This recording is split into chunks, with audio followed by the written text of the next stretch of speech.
وبه نستعين على أمور الدنيا والدين أشهد أن لا إله إلا الله وحده لا شريك له الملك الحق المبين وأشهد أن نبينا محمدا عبده ورسوله المصطفى الأمين اللهم صل وسلم وبارك عليه وعلى آله وصحبه أجمعين ومن تبع بهداه إلى يوم الدين أما بعد اللهم علمنا ما ينفعنا وانفعنا بما علمتنا وزدنا علما اللهم إنا نسألك علما نافعا ونعوذ بك من علم لا ينفع اللهم آت نفوسنا تقواها زكيها أنت خير من زكاها أنت وليها ومولاها ثم أما بعد.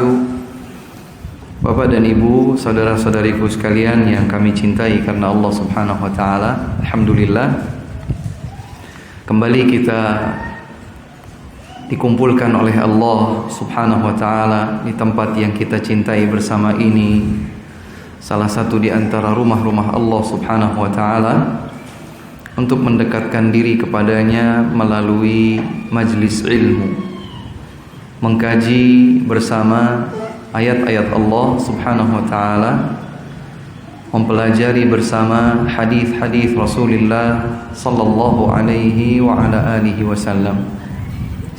Sepantasnya lah kita bersyukur kepada Allah atas nikmat ini di tengah-tengah kondisi yang masih menyelimuti kita.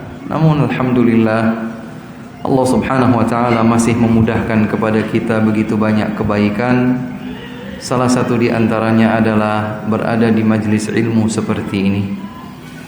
Izinkan kami di awal kebersamaan kita mengingatkan kepada diri kita masing-masing untuk mengikhlaskan niat di dalam hati selama berada di majlis ini, semata-mata ingin mengharapkan balasan pahala dari Allah Subhanahu wa taala.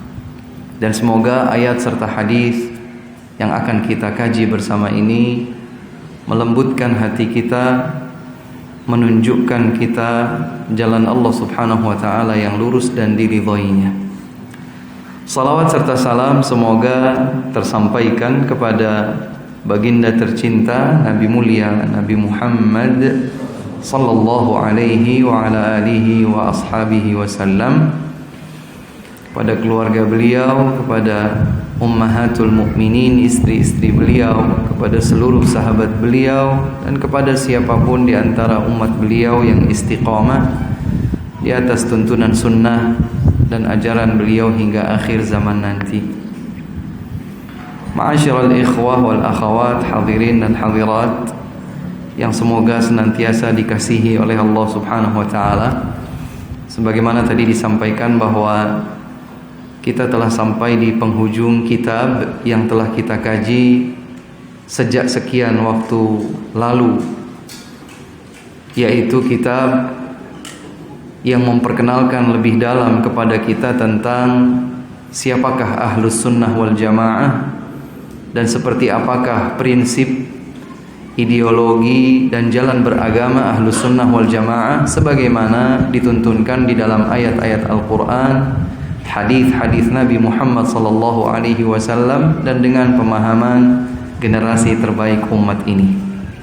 Tidak terasa kita sudah sampai pada bagian yang terakhir tentang bagaimanakah Ahlus Sunnah wal Jamaah dalam menyikapi posisinya terhadap para penguasa atau para pemimpin. Sejatinya pembahasan ini sudah sempat dimulai beberapa waktu yang lalu, hanya saja belum tersambung kembali. Maka semoga di kesempatan sore hari yang baik dan berbahagia ini kita bisa menuntaskannya. Semoga Allah Subhanahu wa taala memberkahi waktu kita. Ayuhal ikhwatul kiram wal akhawatul karimat, saudara-saudariku sekalian, tentang menyikapi pemerintah kaum muslimin ulil amri, maka ada satu ayat yang sangat jelas difirmankan oleh Allah Subhanahu wa taala tepatnya pada surat An-Nisa ayat 59. Tidak sulit untuk mendapatkan ayat ini.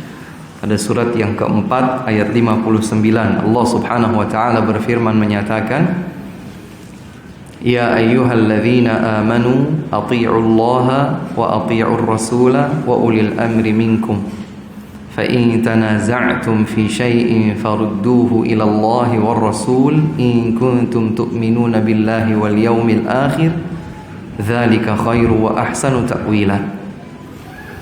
Allah subhanahu wa ta'ala memanggil hamba-hamba yang beriman. Wahai hamba-hamba beriman, taatlah kalian kepada Allah, taatlah kalian kepada Rasul dan kepada para pemimpin kalian. Sudah dijelaskan bagaimana para ulama mengajak kita untuk memperhatikan dengan seksama bagian awal dari ayat ini,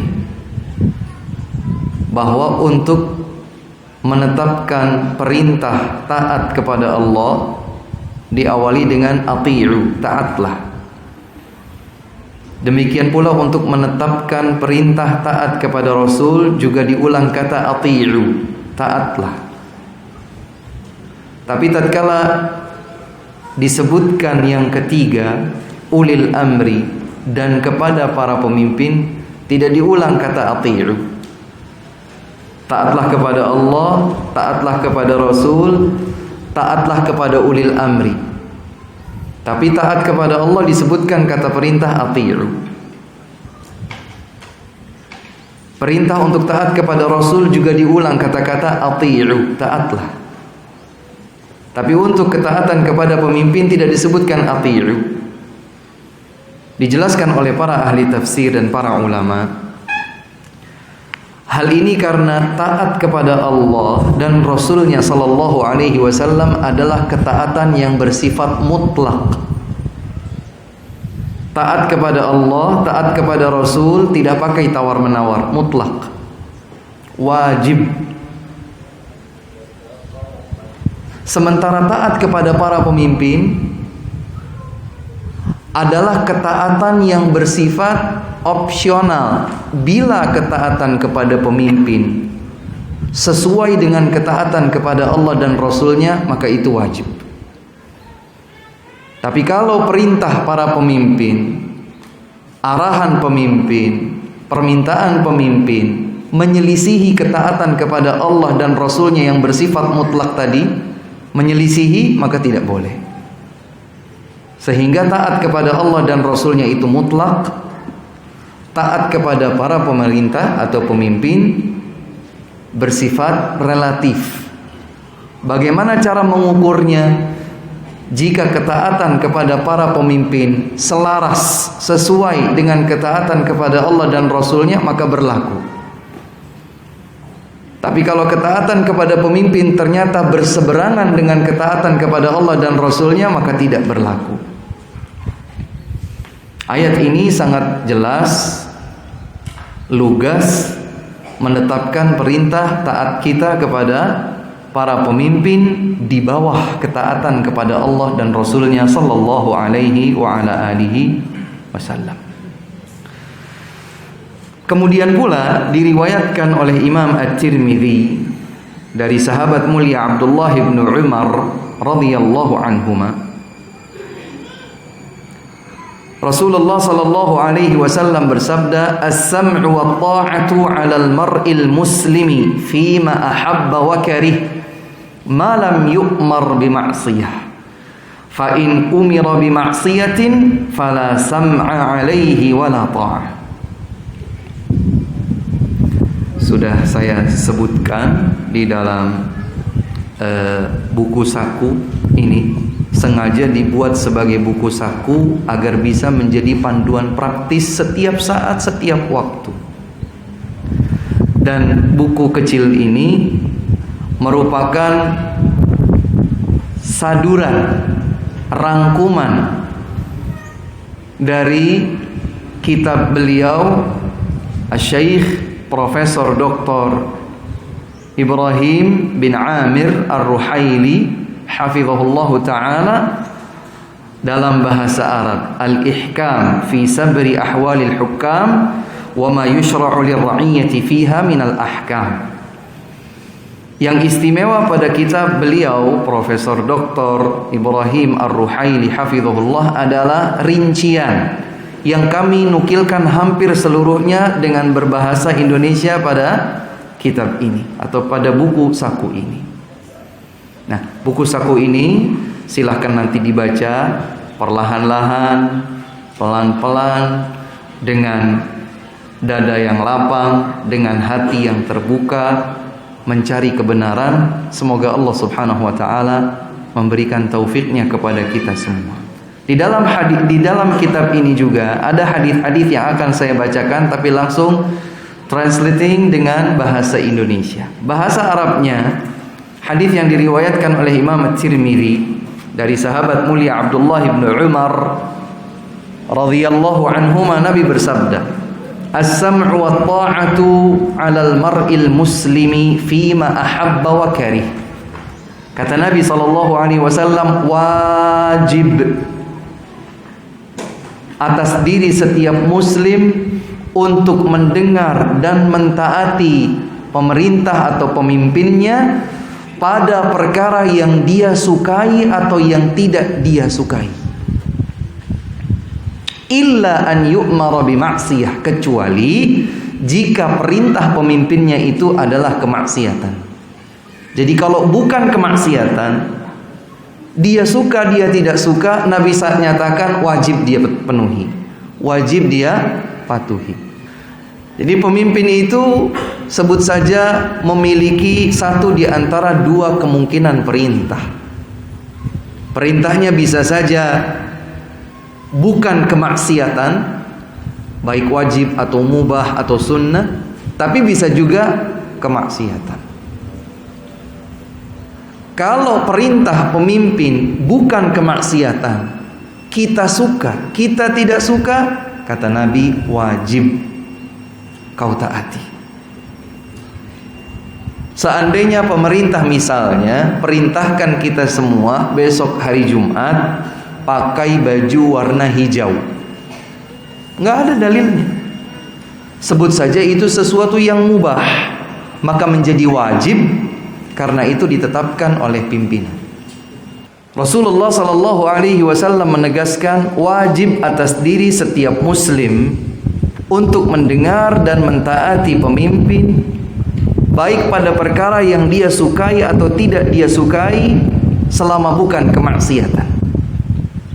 Tapi kalau dia diperintahkan untuk melakukan kemaksiatan, fala sam'a alaihi wala ta'ah, jangan dengarkan, jangan patuhi. Simpel sebetulnya. Tapi terkadang kita itu digoda oleh hawa nafsu, perasaan, dan seterusnya.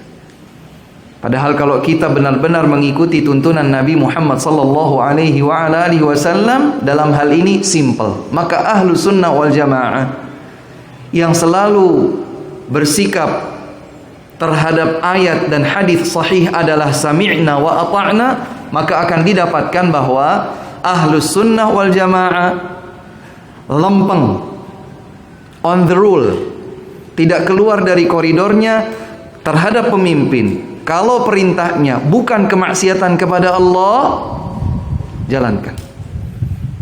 Baik perintah itu kita sukai atau tidak kita sukai. Besok tutup pintu rumah jam sekian, jam sekian. Bukan kemaksiatan kepada Allah, lakukan. Tapi kalau besok jangan sholat 5 waktu, jangan lakukan.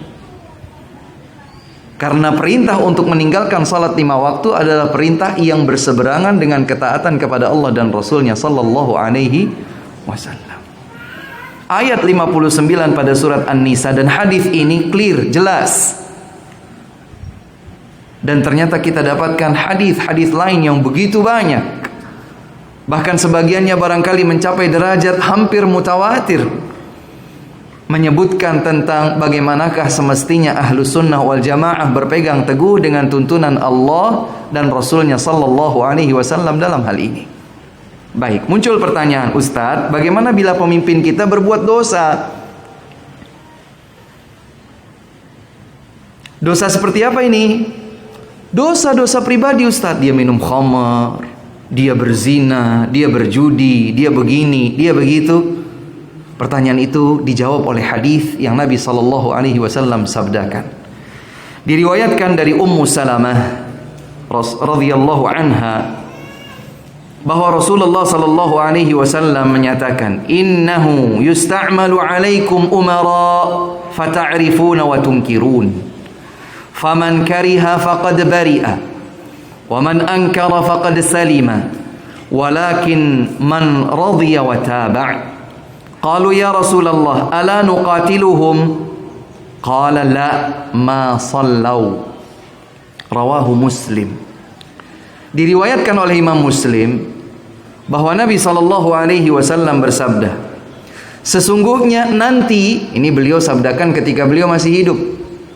Hadirin sekalian, Nabi SAW masih hidup, tapi beliau memberitakan hal yang terjadi di kemudian waktu. Kata beliau, innahu yusta'malu 'alaikum umara fata'rifun wa tunkirun. Sungguh nanti akan ada para pemimpin yang kalian terkadang bisa menerima kebaikan yang mereka lakukan, tapi terkadang juga kita mengingkari perbuatan buruk yang mereka lakukan. Ini seakan-akan Nabi SAW menggambarkan kondisi para pemimpin yang bermunculan setelah beliau wafat. Para pemimpin tersebut terkadang baik dan kita dukung kebaikannya, tapi terkadang juga melakukan sesuatu yang buruk. Kalau baik jelas kita ikuti seperti ayat dan hadis sebelumnya tadi. Terus kalau seandainya dia melakukan yang buruk bagaimana? Judikah? Minum khamrkah? Korupsikah? Atau yang lain? Apa yang akan saya lakukan kalau saya tahu bahwa pemimpin saya melakukan itu? Nabi ternyata menyebutkan 4 hal. Kata beliau, faman kariha faqad bari'a. Yang tahu pemimpinnya melakukan keburukan dan dia benci keburukan tersebut, belum bisa berbuat apa-apa kecuali membencinya, maka dia telah terlepas dirinya dari belenggu ancaman dosa. Dia tidak ikut berdosa karena ia benci kemungkaran tersebut.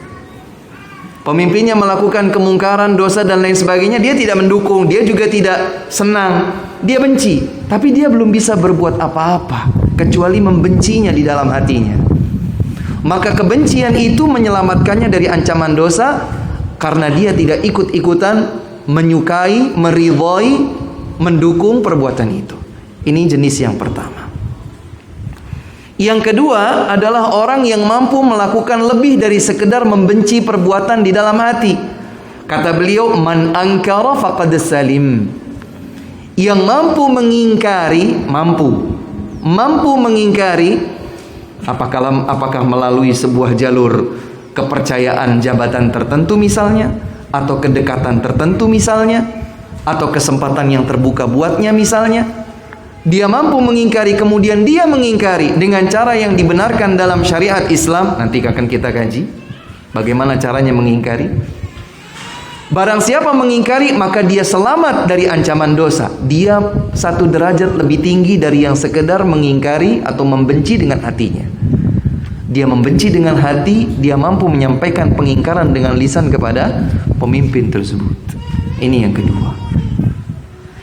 Yang ketiga, man radiya, dukung, tidak peduli, ya sudahlah, nggak benci tapi dia menerima. Orang yang seperti ini bahaya. Dia terancam mendapatkan dosa karena bahkan hatinya tidak membenci kemungkaran sama sekali. Yang keempat, wataba', bukan sekedar tidak mengingkari, bukan sekedar mendukung, tapi bahkan ikutan. Maka orang dengan jenis keempat ini adalah orang yang paling parah. Nah, dengan keempat kemungkinan tersebut, Maka para sahabat bertanya, "Ya Rasulullah, ala nuqatiluhum?" Rasul, apa pendapat panjenengan? Apa kita perangi saja pemimpin yang kayak begitu itu? Apa kata Nabi? La, tidak boleh. Ma sallau, selama mereka salat. Maka salat yang dilakukan oleh pemimpin, meskipun kita hanya melihat satu kali sepanjang hidupnya, karena kita bukan CCTV yang selalu memantau salat 5 waktunya. Setidaknya meskipun sekali saja kita tahu dia salat atau dia tidak mencegah dilaksanakannya salat, beliau tidak menghalangi tegaknya salat berjamaah, itulah yang menghalangi kita untuk memerangi pemimpin sebejat apapun beliau. Subhanallah. Ikhwas sekalian, inilah pesan Nabi SAW. Bukan suka-suka saya atau siapapun. Inilah pesan Rasul SAW. Maka demikian pula yang semestinya dilakukan oleh Ahlus Sunnah wal Jamaah, menyikapi berbagai bentuk pemimpin dengan karakteristik yang berbeda-beda. Apalagi di zaman seperti sekarang, yang berarti semakin jauh jarak waktu dari petunjuk Rasulullah SAW. Makanya sebaik-baik pemimpin di zaman seperti sekarang ini adalah pemimpin yang membuka diri, menerima dan mendengarkan nasihat para ahli ilmu. Kalau kita melihat ada para pemimpin membuka dirinya bagi para ahli ilmu, memberikan masukan, nasihat, bahkan kritik yang membangun baginya, maka ketahuilah ada kebaikan besar pada diri pemimpin seperti itu. Tapi kalau seorang pemimpin yang bahkan menutup dirinya, tidak mau mendengarkan sama sekali, tidak mau dekat-dekat sama sekali, itu pertanda keburukan terjadi pada kepemimpinannya, wal'iyadzubillah. Baik, pertanyaan berikutnya, Ustaz, bagaimana kalau si pemimpin ini bukan hanya buruk pada dirinya sendiri, dia juga berbuat zalim. Bukan cuma judi yang merugikan hartanya, bukan cuma zina yang merugikan harga dirinya, dia ini zalim, Ustaz. Apa yang harus saya lakukan menyikapi pemimpin saya yang zalim? Tidak perlu saya yang menjawab, Nabi SAW yang menjawabnya. Dalam sebuah hadis dari Abdullah bin Abbas radhiyallahu anhuma, hadis sahih diriwayatkan oleh Al-Bukhari dan Muslim, Rasulullah sallallahu alaihi wasallam bersabda, "Man kariha min amirihi syai'an falyasbir alaihi. Fa innahu laisa ahadun minan nasi kharaja minas sultani shibran famata alaihi illa mata mitatan jahiliyah."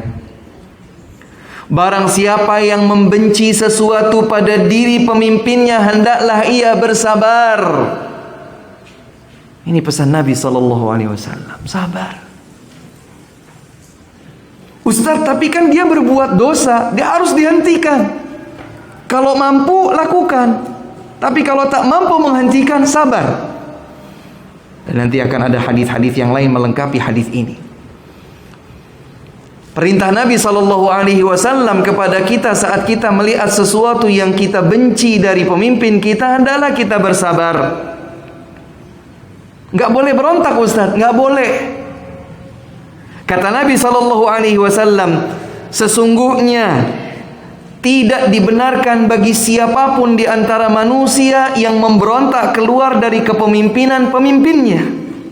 Barang siapa yang keluar dari kepemimpinan penguasa meski keluarnya hanya 1 jengkal saja, kemudian dia meninggal dunia dalam keadaan berontak sejauh 1 jengkal ini, dia mati, dia meninggal dalam keadaan seperti halnya bangkai jahiliyah, atau seperti halnya kondisi kematian jahiliyah. Bukan bangkai ya, kalau bangkai maitah, kalau ini mitah, bentuk atau kondisi kematian. Apa korelasinya dengan kematian jahiliyah? Perlu diketahui, jahiliyah itu adalah masa di mana manusia itu tidak punya pemimpin. Yang kuat merajai, yang merasa punya power seperti kaidahnya premanisme. Merasa kuat, bisa mengalahkan yang lain, maka dialah pemimpinnya, berkuasa. Nggak ada pemimpin. Kalau yang berkuasa ini kemudian meninggal dunia atau yang lain, stroke misalnya, nggak bisa apa-apa, muncul yang lain, maka menindas yang lainnya lagi. Siapa yang berontak dari kepemimpinan penguasanya, meski pemberontakannya hanya sejauh jarak 1 jengkal saja, meninggal dunia, maka dia meninggal dunia seperti kondisi jahiliyah. Begitu kata Nabi Muhammad sallallahu alaihi wa ala alihi wasallam. Ustadz, tapi ini pemimpin hanya menuntut haknya, tidak memberikan hak kita. Dia minta haknya dari kita, tapi dia tidak berikan hak kita. Dalam hadis yang lain Rasulullah sallallahu alaihi wasallam ditanya oleh seorang sahabat bernama Salamah bin Yazid al-Ju'fi. Salamah bin Yazid al-Ju'fi, ia bertanya, "Ya Rasulullah, duhai Rasulullah, ara'aita in qamat alaina umara yas'aluna haqqahum wa yamna'una haqqana, fama ta'muruna Rasul?" Kalau kita ini dipimpin oleh para pemimpin yang hanya menuntut haknya, tapi dia tidak pernah memberikan hak kami, apa perintah engkau untuk kami dalam kondisi seperti ini, wahai Rasul? Rasulullah sallallahu alaihi wasallam menjawab, "Isma'u wa ati'u, fa innama 'alaihim ma hummilu wa 'alaikum ma hummiltum." Dengarkan dan taati, karena sesungguhnya mereka akan mempertanggungjawabkan kewajiban yang telah diembankan kepada mereka, dan kalian juga akan mempertanggungjawabkan kewajiban yang diembankan kepada kalian. Seorang pemimpin itu berkewajiban menunaikan hak rakyatnya, berkewajiban untuk adil. Kalian sebagai para rakyat berkewajiban untuk mendengar dan mematuhi selama bukan kemaksiatan kepada Allah.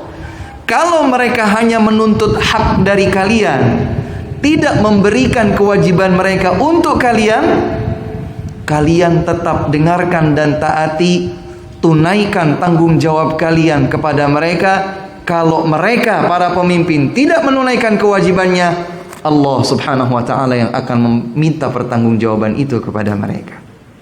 Subhanallah. Jadi yang pertama tadi suruh sabar, dalam hadis ini suruh tetap dengar dan taati. Ustadz, gak bisa gitu dong Ustadz, mereka ini bengis, kejam, berhati batu, setan. Wah, sampai ada yang begitu. Karena perasaan mereka ini Ustadz, kejam, Fir'aun zaman sekarang dan lain sebagainya. Ya akhi, kalau kita cermati baik-baik tuntunan Rasul sallallahu alaihi wasallam, karena tuntunan itu adalah wahyu, maka dia tidak lekang dimakan waktu, dia tidak usang hanya karena sudah terjarak lebih dari 1400 tahun yang lalu. Meskipun bengis Ustaz, meskipun bengis, meskipun jahat Ustaz, jahat. Kita harus apa Ustaz? Nabi sallallahu alaihi wasallam menjawabnya. Beliau bersabda dalam hadis yang diriwayatkan oleh Imam Muslim dari Hudzaifah bin Yaman radhiyallahu anhu, Nabi Muhammad sallallahu alaihi wasallam bersabda, "Yakunu ba'di a'immatun la yahtaduna bi hudai wa la yastannuna bi sunnati wa sayaqumu fihim rijalun qulubuhum qulubus syayatin fi juthmani ins." Kata Nabi sallallahu alaihi wasallam, akan ada nanti sepeninggalanku, setelah Nabi meninggal dunia, nanti setelah aku wafat, akan muncul a'immatun, para pemimpin, la yahtaduna bihudai, tidak mengambil petunjukku sebagai petunjuk hidayahnya, wala yastannuna bisunnati, tidak mengikuti tuntunanku. Jelas sampai di sini. Akan ada setelah Nabi wafat para pemimpin yang tidak ikuti tuntunan sunnah Nabi, yang tidak mengambil petunjuk dari petunjuk Nabi. Nabi sudah tahu sejak beliau masih hidup, sejak tampilan-tampilan seperti ini belum ada. Akan ada tapi nanti, bukan sekarang. Boleh jadi di zaman kita pun begitu. Sudah bermunculan para pemimpin yang tidak mengambil petunjuk Nabi, yang tidak mengikuti tuntunan Nabi. Bahkan lebih daripada itu, kata beliau Rasulullah sallallahu alaihi wasallam, akan ada di tengah-tengah mereka orang-orang yang kalbunya kalbu setan dalam bentuk fisik manusia. Subhanallah. Jadi kalau di zaman sekarang kemudian kita terkadang mendengar sebagian orang mencaci para pemimpin dengan cacian yang begitu keji, itu setan itu Ustaz. Itu titik-titik. Itu titik-titik. Disebutkan sedemikian rupa. Kalau dia tidak tunduk di bawah tuntunan Allah dan Rasulnya, maka akan semakin jauh dia menyimpang. Bapak-bapak, ibu-ibu sekalian, saya menyampaikan ini tidak ada tendensi dengan para pemimpin. Cek saja handphone saya, insya Allah tidak ada nomor-nomor Pak Presiden, Pak Menteri, Pak Jenderal, Pak. Disampaikan hadis-hadis ini karena dengan inilah saya akan diminta pertanggungjawaban di hadapan Allah di hari kiamat. Apa prinsipmu? Apa jalanmu beragama terhadap urusan mendengar dan mentaati pemimpin? Ya Allah, persaksikanlah bahwa aku mengajak manusia untuk kembali kepada ayat dan hadis Rasulmu sallallahu alaihi wasallam. Kata Nabi sallallahu alaihi wasallam, para pemimpin itu ada di antara mereka yang kalbunya kalbu setan, wujud fisiknya adalah manusia. Kemudian seorang sahabat bernama Hudzaifah bin Yaman radhiyallahu anhu bertanya, "Kaifa asna'u ya Rasulullah in adraktu dzalik?" Rasul, kalau saya dapatkan masa seperti itu, ada para pemimpin yang kalbunya kalbu setan padahal wujud mereka manusia, apa yang harus saya lakukan? Ini baru sahabat yang tanya. Artinya, kalau seandainya aku dapatkan kondisi itu, belum jauh dari meninggalnya engkau wahai Rasul, apa yang aku harus lakukan? Kata Nabi sallallahu alaihi wasallam, tasma'u wa tuti'u lil amir wa in daraba dhahraka wa akhadha malak fasma' wa ati'. Yang kau harus lakukan adalah dengarkan dan taati, sampai pun kalau dia memukul punggungmu, merampas hartamu, dengarkan dan taati. Sabar dan minta kepada Allah hak kalian. Walaupun zalim Ustaz, ini Nabi yang sabdakan. Walaupun kejam Ustaz, ini Nabi yang tuntunkan. Walaupun mereka layak kalau kita sebut setan Ustaz, Nabi sallallahu alaihi wasallam yang lebih berilmu tentang tuntunan terbaik daripada kita. Kata Nabi, dengarkan, taati, meskipun mereka sampai cambuk punggungmu, sampai rampas hartamu, dengarkan, taati. Mungkin ada yang dengar saya menjelaskan seperti ini, wah Ustadz nggak bener ini. Nah itu sudah, saya tidak bisa masuk ke wilayah itu. Setiap orang bisa saja menilai orang lain. Tapi inilah yang diajarkan oleh Rasulullah sallallahu alaihi wasallam, dan inilah pula jalan siapapun yang mencintai tuntunan sunnah Nabi Muhammad sallallahu alaihi wa ala alihi wasallam. Ustaz, oke. Gimana kalau seandainya pemimpin saya perintahkan saya kemungkaran? Kalau dia perintahkan kepadamu melakukan kemungkaran, jangan ikuti. Meskipun akibatnya dicambuk, Ustaz, meskipun akibatnya dicambuk. Meskipun saya nanti di penjara, Ustaz, meskipun kau di penjara. Memang begitu Ustaz. Nabi sallallahu alaihi wasallam yang sabdakan. Hadis diriwayatkan oleh Al-Bukhari dan Muslim. Dari Abdullah bin Umar radhiyallahu taala anhuma dan juga dari Ali bin Abi Thalib radhiyallahu anhu, Nabi bersabda, "Innamat ta'atu fil ma'ruf." Sesungguhnya ketaatan kepada sesama manusia itu hanya pada yang ma'ruf, yang baik, yang benar, yang tidak keluar dari ketaatan kepada Allah dan Rasulnya sallallahu alaihi wasallam. Jadi ketaatan kita kepada seorang pemimpin atau ketaatan kita kepada sesama manusia itu hanya pada koridor ketaatan kepada Allah dan Rasulnya yang ma'ruf. Di dalam riwayat yang lain Nabi bersabda, "Fa in umira bi ma'siyatin fala sam'a 'alaihi wala ta'ah." Sekiranya ia diperintahkan untuk melakukan kemaksiatan, jangan dengarkan, jangan taati.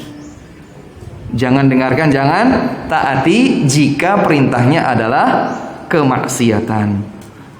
Ustaz, muncul pertanyaan di benak saya. Bagaimana kalau pemimpinnya itu meraih kursi kepemimpinan dengan hasil kudeta? Bukan dia itu pemimpin yang memang layak untuk menjadi pemimpin. Bukan dia itu seorang pemimpin yang memang bernilai agamis dan lain sebagainya. Ini cara dia dapat kepemimpinan, cara yang gak baik Ustaz, dengan cara kudeta. Gimana kalau begitu Ustaz? Nabi menjawabnya.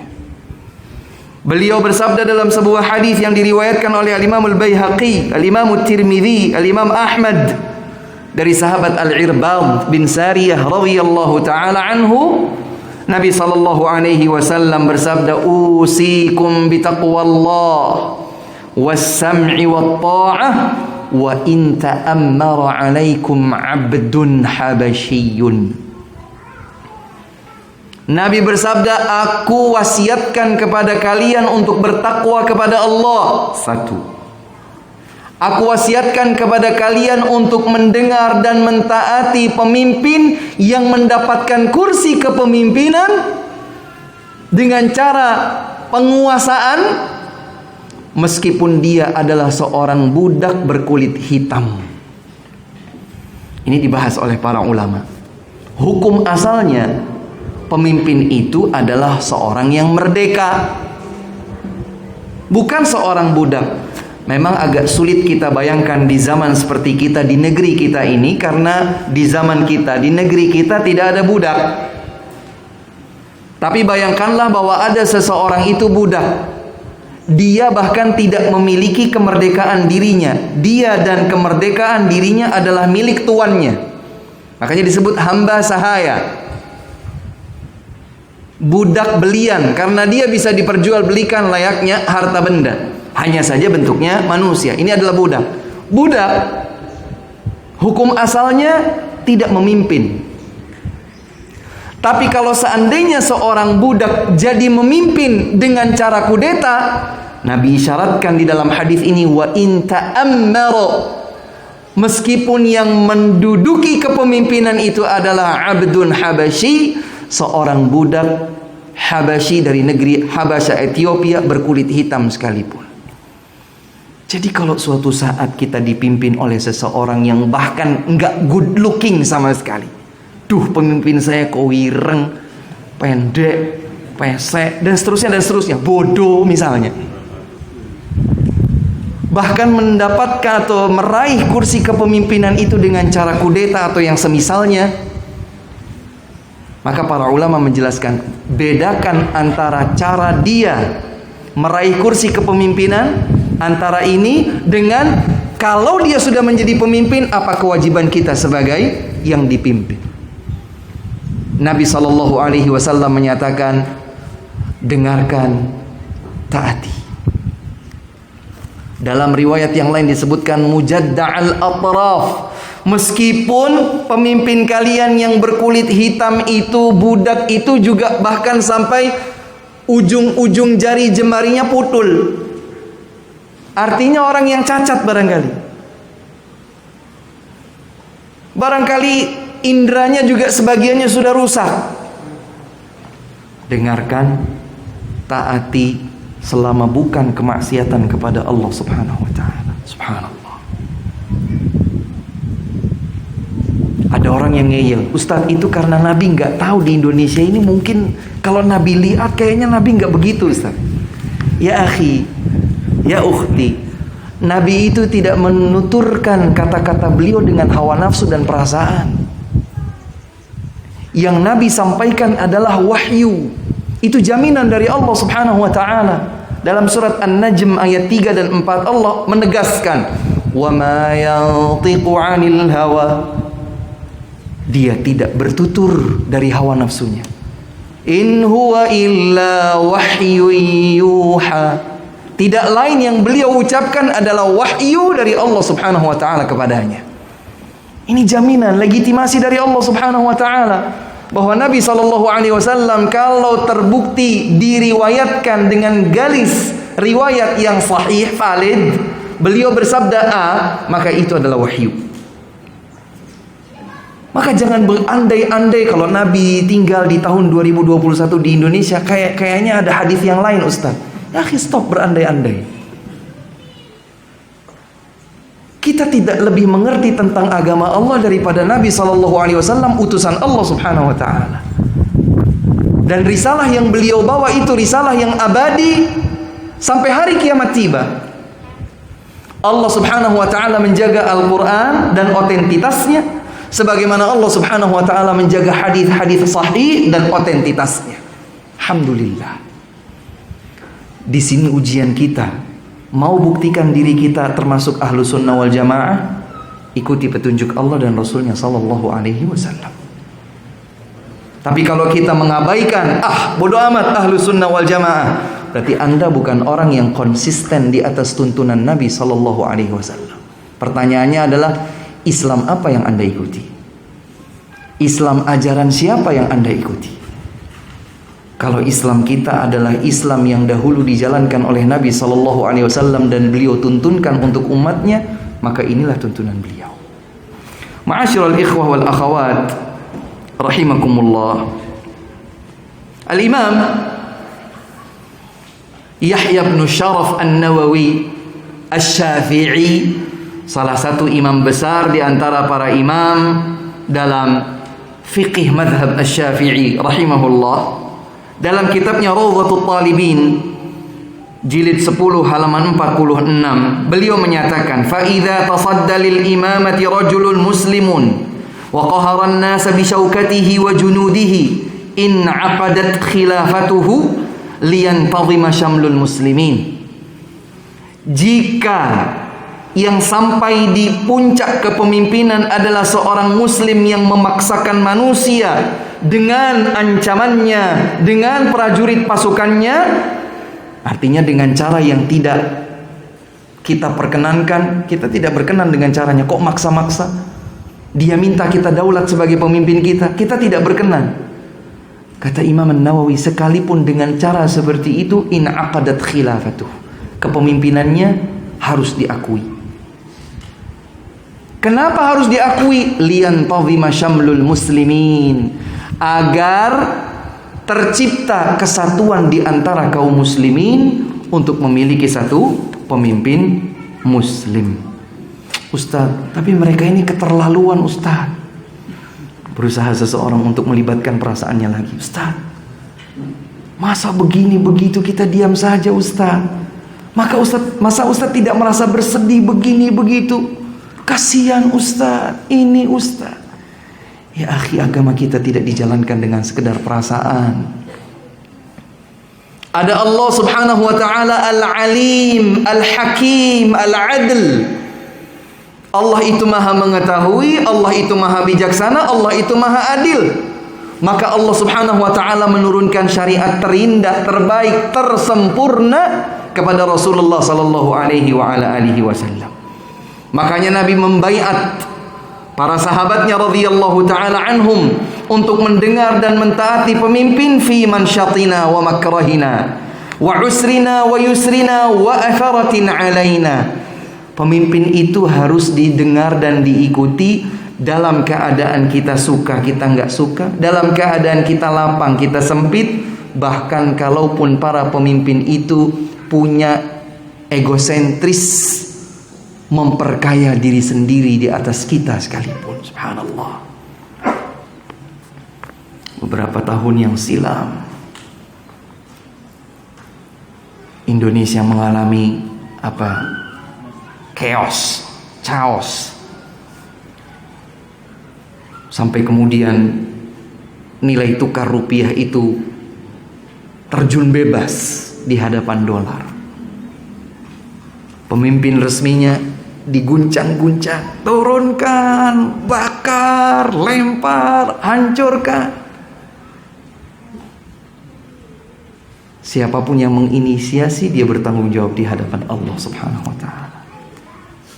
Kata Nabi SAW, dengar dan taati pemimpin dalam keadaan kau suka, kau tak suka, dalam keadaan kau lapang, kau sempit, bahkan dalam keadaan mereka egois, ingin menguasai harta kekayaanmu sekalipun, dengar dan taati.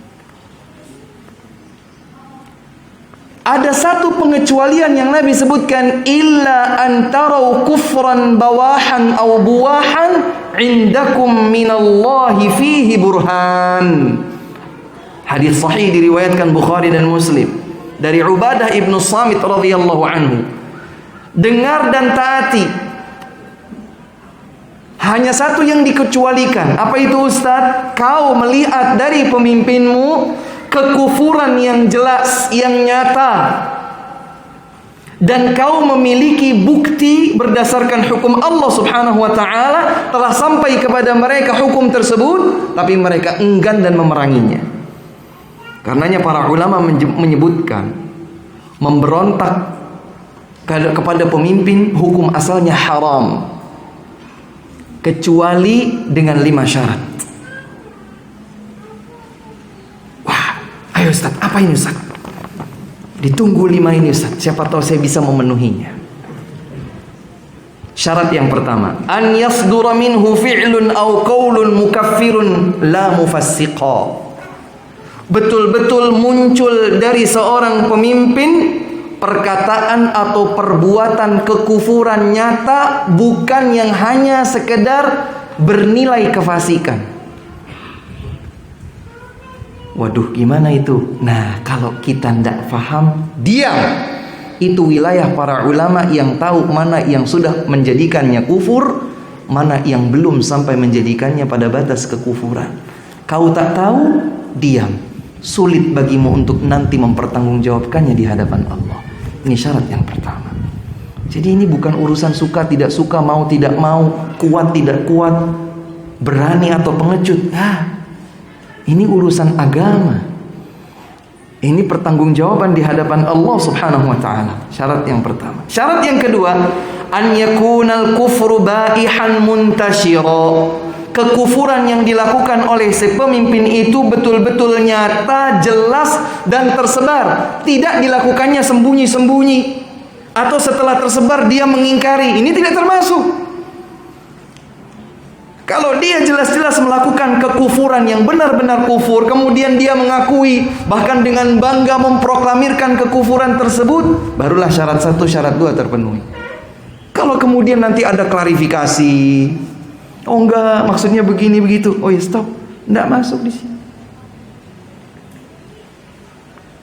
Harus menjadi kekufuran yang jelas, yang nyata, yang tersebar luas dan tidak diingkari oleh beliau. Yang ketiga, an yakuna kufruhu kufran sarihan ghaira muhtamil. Kekufurannya itu kekufuran yang betul-betul dalam perspektif hukum agama jelas kekufurannya, tidak mengalami takwil, cari-cari alasan. Artinya si pelaku kekufuran dan dia berada di kursi kepemimpinan ini tidak mencari alasan untuk membenarkan perbuatannya. Oh enggak, maksud saya begini, maksud saya begitu, tujuan saya sebetulnya murni seperti ini, saya enggak tahu kalau ternyata ini adalah kekufuran. Maka tidak boleh kita dengan merasa berani menyatakan boleh untuk memberontak kepada kepemimpinannya. Syarat yang keempat, an taquma bihi alaihi hujjah. Betul-betul kekufuran ini telah ditegakkan hujjah kepada si pemimpin. Pak, perbuatan Bapak itu perbuatan yang dapat mengeluarkan Bapak dari zona keislaman.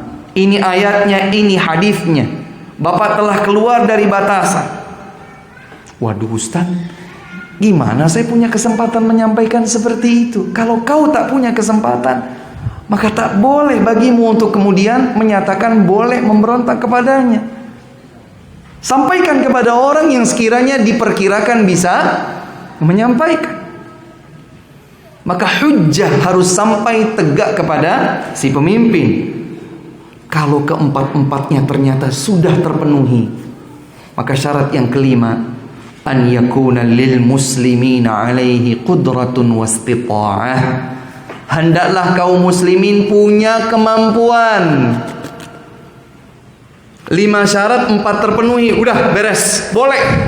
Mampu, bismillah. Dengan satu takbir, sekian juta orang bergerak untuk.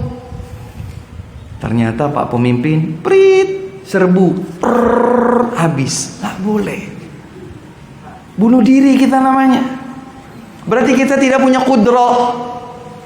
Dan terlalu banyak peristiwa-peristiwa di sekitar negeri kita ini hendaklah menjadi contoh. Saya tidak perlu sebutkan nama negaranya, sensitif, tapi insya Allah kita tahu. Negara A memberontak, akibatnya habis. Negara B merasa kuat, unjuk gigi, habis. Dan belakangan juga ada yang begitu. Kita lihat. Karena kalau ternyata bukan dilakukan sesuai petunjuk Allah dan Rasulnya, akan berakhir kacau dan sengsara. Demi Allah, tidak ada yang lebih tepat untuk kita ikuti. Tidak ada yang lebih menjamin kebahagiaan satu negeri kecuali jika mereka mengikuti petunjuk Allah dan Rasulnya sallallahu alaihi wasallam. Kalau saya bukan orang yang tahu benar bagaimana semestinya, diam. Serahkan ini kepada para ulama yang mereka berilmu tentang hal tersebut. Tapi ulamanya nggak gerak-gerak Ustaz. Kita tunggu ini mereka Ustaz, merekanya diam saja. Kalau mereka tahu dan mereka pilih diam, barangkali memang itu yang seharusnya sesuai dengan tuntunan agama. Kau diam. Jangan jadi kompor untuk mendidihkan yang sedang tenang. Tapi kita gregetan Ustaz, itu perasaan. Nggak bisa tahan Ustaz. Tahan. Gimana ini Ustaz kemungkaran? Nabi SAW bersabda, man ra'a minkum munkaran falyughayyirhu biyadihi. Siapa di antara kalian melihat kemungkaran, hendaklah ia ingkari dengan tangannya. Itulah pemimpin. Fa illam yastati' fa bilisani. Kalau dia tidak mampu karena bukan seorang pemimpin, maka ingkari kemungkaran dengan lisannya. Kalau dia juga tak memiliki kemampuan untuk mengingkari dengan lisannya, hendaklah ia ingkari dengan hatinya, yaitu dengan cara membenci. Ustaz, andai saya punya kesempatan menyampaikan nasihat kepada pemimpin, ngeyel Ustaz. Berapa kali Bapak sampaikan, Ustaz, doer bibir saya sampaikan. Kering kerongkongan saya ulang-ulang. Ini memang pemimpin ini titik-titik. Ini harus. Ya akhi, Nabi SAW berpesan kepada engkau. Beliau bersabda dalam hadis yang diriwayatkan secara sahih, diriwayatkan oleh Imam Al-Hakim, Al-Imam Al-Tabrani dalam Al-Mu'jamul Kabir, dari sahabat mulia Iyadh ibn Ghunm radhiyallahu ta'ala anhu. Nabi berpesan, ini siapa yang punya kesempatan, punya ruang untuk menyampaikan nasihat kepada para pemimpin, Nabi berpesan begini, man kanat indahu nasihatun lidhi sultan fala yukallimuhu biha alaniyatan. Dalam riwayat yang lain, fala yubdihi alaniyatan falyakhudh biyadihi wal yakhlu bih fa in qabilaha wa illa kana qad adda alladhi alaihi walladhi lah. Siapa yang berkesempatan menyampaikan nasihat kepada pemimpin, maka jangan disampaikan terang-terangan di mimbar khutbah Jumat. di mimbar khutbah Id, melalui forum ini dan itu. Ini saya sampaikan dalam rangka menasehati pemimpin. Tidak begitu Pak caranya. Terus bagaimana caranya? Mau tahu yang benar? Iya, mau tahu yang benar. Ini yang dituntunkan Nabi. Hadisnya sahih, diriwayatkan oleh Imamul Hakim, Al-Imamut Tabrani. Beliau Rasulullah sallallahu alaihi wasallam bersabda, siapa yang punya nasihat disampaikan kepada pemimpin, jangan disampaikan terang-terangan. Terus piye? Nabi menyatakan, falyakhudh biyadihi. Pak, Bapak punya waktu? Izinkan saya bersama Bapak 10 menit saja. Oh ya, siap. Pak pemimpin menyatakan kesiapannya. Wal yakhlubi, 4 mata berduaan saja. Pak, Bapak Masya Allah, pemimpin muslim, begini, begitu, begini, begitu. Tapi kebijakan Bapak keliru Pak. Menyelisihi tuntunan Allah dan Rasulnya sallallahu alaihi wasallam. Fa'in qabilaha qabilah. Kata Nabi, kalau pemimpin itu mau menerima, itulah yang kita harapkan bersama. Tapi kalau pemimpin itu ngeyel dan tak mau menerima, maka sungguh dia, si pemberi nasihat, sudah menunaikan kewajibannya terhadap pemimpinnya. Selesai. Ngeyel, ya sudah. Ngeyelnya antara dia dengan Allah. Dia pertanggungjawabkan di hadapan Allah subhanahu wa ta'ala. Saya sabar. Ngulangi lagi, ada kesempatan lagi, sampaikan lagi dengan hikmah, dengan ikhlas. Pilih diksi kata yang baik, pilih momen yang pas, pilih waktu yang tepat, agar nasihat itu bisa tersampaikan dengan baik. Memberontak kepada pemimpin meskipun dengan alasan pemimpin itu bejat, haram. Al-Imam An-Nawawi rahimahullahu ta'ala dalam kitab Syarah Sahih Muslim Jilid 12 halaman 228 beliau berkata, ammal khuruju alaihim wa qitaluhum faharamun bi ijma'il muslimin wa in kanu fasaqatan zalimin. Memberontak kepada para pemimpin, memerangi para pemimpin hukumnya haram dengan kesepakatan para ulama kaum muslimin, meskipun para pemimpin itu adalah kaum fasik dan zalim. Subhanallah. Jadi kita sekali lagi bukan hanya sekedar perasaan, bukan hanya sekedar ikut-ikutan, bukan hanya sekedar berempati menunjukkan kekuatan. Tidak. Ini agama yang harus dipertanggungjawabkan kelak di hadapan Allah subhanahu wa ta'ala. Dalam hadis yang sahih diriwayatkan oleh Al-Bukhari dan Muslim dari Abu Hurairah radhiyallahu ta'ala anhu, Nabi bersabda, man ata'ani faqad ata'a Allah, wa man ya'sini faqad 'asa Allah, wa man yuti'il amira faqad ata'ani, wa man ya'sil amira faqad 'asani. Siapa yang taat kepadaku, kata Nabi, maka dia telah taat kepada Allah. Siapa yang durhaka kepadaku, berarti dia durhaka kepada Allah. Siapa yang taat kepada pemimpinnya, maka berarti dia telah taat kepada aku. Siapa yang durhaka kepada pemimpinnya, memberontak pemimpinnya, maka dia telah durhaka kepadaku, kata Nabi. Jadi taat dan berontak kita kepada pemimpin cerminan ketaatan kita kepada Allah dan Rasulnya sallallahu alaihi wasallam. Sisihkan perasaan, kedepankan tekad yang bulat. Saya ingin tahu kebenaran dan saya akan menjalaninya.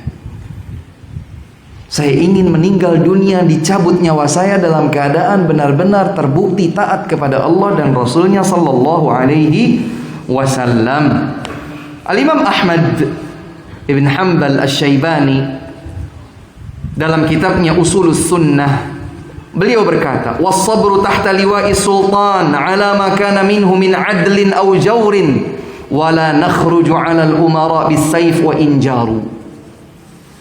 Di antara prinsip Ahlus sunnah wal jamaah adalah bersabar di bawah bendera kepemimpinan seorang pemimpin, meskipun dia mencampur adukkan antara keadilan dan kezaliman.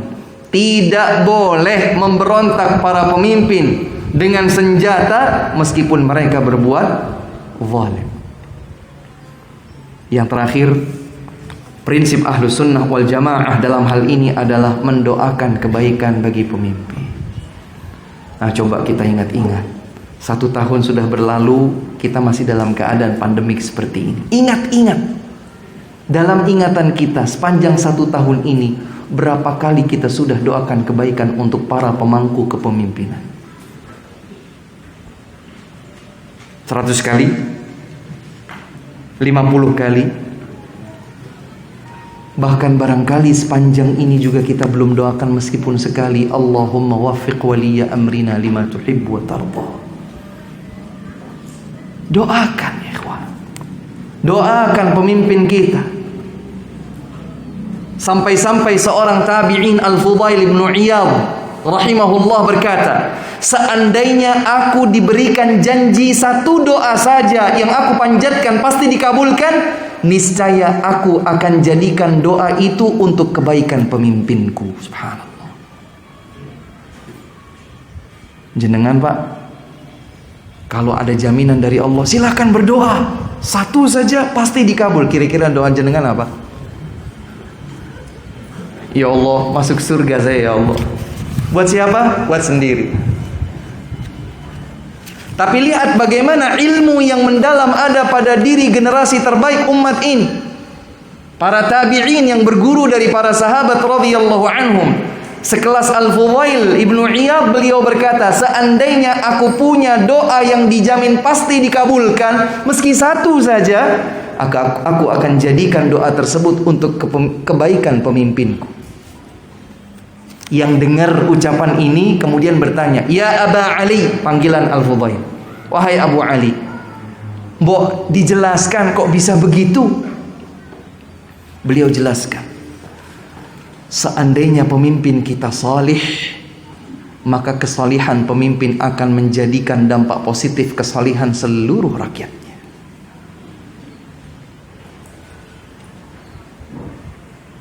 Tapi kalau aku mendoakan kesalihan untuk diriku, lalu siapa yang akan menjamin kesalihan pemimpinku dan rakyat yang ada bersamaku? Subhanallah. Dalam, bukan sekedar dalam ilmu, tapi dalam iman. Makanya Imam Abdullah ibn al-Mubarak berkata,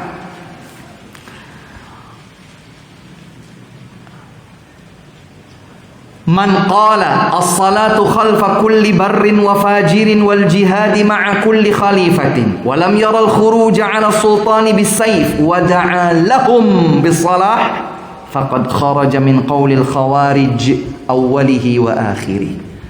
Siapa yang berprinsip tetap salat di belakang pemimpin yang jahat atau yang baik dan tetap berjihad bersama setiap pemimpin kaum muslimin, tidak memberontak kepada pemimpin dengan senjata apapun, bahkan mendoakan kebaikan bagi mereka, maka dia telah terselamatkan dari semua keyakinan kaum Khawarij. Seakan-akan Ibnul Mubarak membalik cermin. Kalau kau melihat ada orang-orang yang pilih-pilih, saya hanya mau ikuti pemimpin yang baik-baik saja, yang ini pendosa jangan diikuti, bunuh. Ini masih punya ideologi kaum Khawarij. Berontak, sikat, pedang, ini punya pemikiran ideologi kaum Khawarij. Ini Abdullah ibn Mubarak, seorang tabi'in, berguru dari para sahabat. Kalau kau melihat ada orang yang bahkan memberontak kepada pemimpinnya dengan senjata, dengan lisan, dengan ini, dengan itu, tidak mau mendoakan kebaikan buat mereka, ada persentase tertentu dia berideologi kaum Khawarij. Di kesempatan yang berbeda Ibnul Mubarak berkata, "Idza ra'aita ar-rajula yad'u 'ala sultan fa'lam annahu sahibu hawa. Wa idza ra'aita ar-rajula yad'u lis-sultani bis-salah fa'lam annahu sahibu sunnah." Jika engkau melihat seseorang doanya selalu keburukan bagi pemimpinnya, dia itu pengikut hawa nafsu. Tapi kau lihat seseorang selalu mendoakan kebaikan bagi pemimpinnya, ketahuilah bahwa dia adalah pengikut sunnah Nabi Sallallahu Alaihi Wasallam. Masya Allah. Doakan, doakan. Meski satu kali saja dalam satu hari kita alhamdulillah berdoa setiap hari untuk kebaikan kita, istri kita, suami kita, anak-anak dan seterusnya. Kita doa minta ini, minta itu, minta ini, minta itu. Sisipkan satu. Ya Allah, berikan taufik dan hidayahmu untuk para pemimpin kami. Kalau ini dilakukan oleh ratusan juta kaum muslimin di negeri kita, seandainya satu saja yang doanya dikabulkan oleh Allah subhanahu wa ta'ala, Masya Allah, kita punya pemimpin yang salih insya Allah. Pemimpin yang mendapatkan taufik dan hidayah dari Allah subhanahu wa ta'ala. Para pemirsa yang dimuliakan Allah subhanahu wa ta'ala, teman-teman sekalian, bapak dan ibu jamaah yang dimuliakan Allah subhanahu wa ta'ala, demikianlah yang sangat ringkas yang bisa kita sampaikan sebagai penutup kajian kita terhadap kitab Ma'alimu Manhaji Ahli Sunnati wal Jamaah. Bagaimanakah prinsip Ahlus Sunnah wal Jamaah dalam menjalankan tuntunan agama sebagaimana diteladankan oleh Rasulullah sallallahu alaihi wa ala alihi wasallam. Ini saja yang dapat kami sampaikan, kurang dan lebihnya kami mohon maaf. Semoga menjadi ilmu yang bermanfaat bagi kita semua. Semoga menjadi ilmu yang berbuah manis berupa keyakinan yang lurus dan amal yang salih di sisi Allah subhanahu wa ta'ala. Kebenaran hanya datang dari Allah subhanahu wa ta'ala semata. Kekeliruan adalah keterbatasan manusia. Semoga Allah subhanahu wa ta'ala mengampuni dosa-dosa kita semua. Wabillahi taufiq wa akhiru da'wana alhamdulillahi rabbil alamin. Subhanakallahumma rabbana wa bihamdik, asyhadu an la ilaha illa anta, astaghfiruka wa atubu ilaik. Bagaimana kalau sejak awal pemimpinnya adalah seorang non-muslim? Kalau dia di negeri yang notabene mayoritasnya adalah non-muslim atau pemimpinnya adalah non-muslim, dia masih tetap bisa menjalankan ibadahnya kepada Allah sepenuhnya. Tidak ada pembatasan, tidak ada kesulitan, dia tetap bisa menjalankan ibadah Allah subhanahu wa ta'ala sepenuhnya, maka tidak masalah. Tapi kalau dia tidak bisa mengumandangkan adzan, tidak bisa menjalankan tuntunan syariat Islam, syiar-syiar tidak bisa dinampakkan, wajib berhijrah bila dia mampu. Kalau dia belum mampu, Ustaz, dia belum mampu hijrah, tapi dia juga disempitkan dalam masalah ibadah, apakah dia harus taat kepada pemimpinnya? Ketaatannya kepada pemimpin yang non-muslim adalah untuk menjaga keselamatan dirinya, bukan sebagai ketundukan sebagaimana kalau pemimpin kita adalah muslim. Kalau kita patuh kepada pemimpin muslim, karena ini adalah kewajiban kita untuk memberikan kepatuhan kita kepada beliau. Tapi kalau kepada seorang pemimpin non-muslim, bukan semata-mata karena patuh, tapi karena menjaga keselamatan diri kita dari resiko bahaya. Demikian Allah Ta'ala alam. Subhanakallahumma rabbana wa bihamdik, asyhadu an la ilaha illa anta, astaghfiruka wa atubu ilaik. Assalamualaikum warahmatullahi wabarakatuh.